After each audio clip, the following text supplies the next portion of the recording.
सभे मगहिया भाई बहन के भुलेटन काका के राम राम।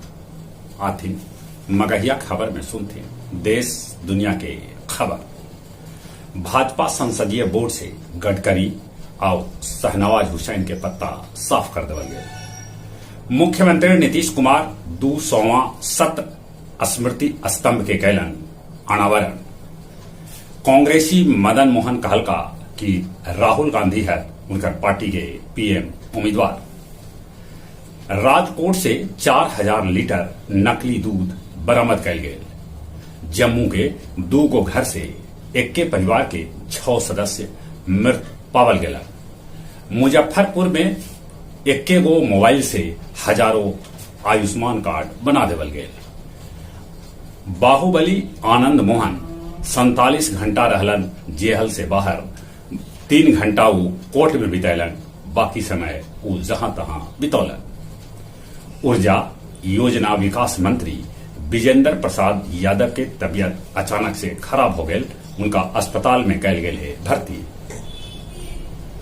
अधीक्षक अभियंता अरुण कुमार 50,000 घूस ले होलन गिरफ्तार। उनका घर से भेटायल 20 लाख रुपया नगद त 36 लाख रुपया के गहना जेवर।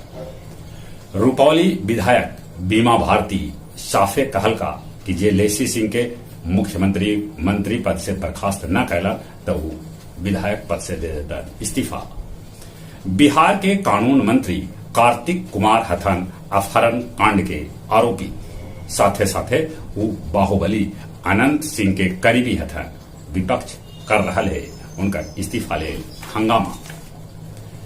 चीन में सूखा के मार है त दूसरा दने सिचुआन में होयल ब्लैकआउट।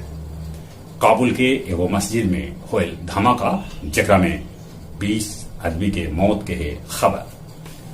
कचरा से दूषित हो चुकल है नेपाल के पवित्र माने जाए वाला नदी बागमती। यूके में महंगाई दर 40 बछर में सबला बेसी। सीरिया में तुर्की कैलाक ऑपरेशन। धूमधाम से मनावल गए माउंटेन मैन दशरथ मांझी महोत्सव। लोग कहलका कि गहलौर के आओ सुंदर और आकर्षक बनावल जाए।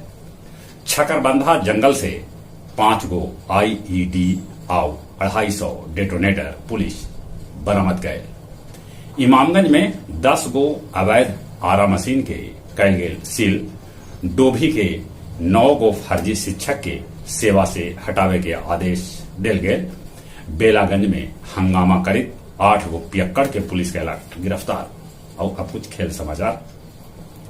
भारत 2023 से 2027 के बीच खेलत 138 गो अंतर्राष्ट्रीय क्रिकेट मैच। पाकिस्तान वनडे में नीदरलैंड के 16 रन से हरा दिलक। 7 बछर बाद आज जिम्बाब्वे के साथ भारत खेला पहला वनडे मैच।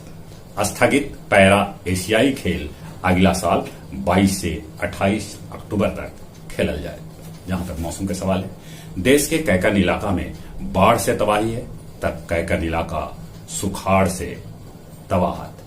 अभी तक नदी नाला तालाब आहरा में पानी तक न है। तैयो मौसम विभाग सूचना दिलका है कि पानी बरस सका है। किसान एक आशा लगल है। देश में कोरोना बढ़ रहा है, ओकरो से बचे के चली अपने सभी के एक बेर फिर से भुलेटन काका के राम राम।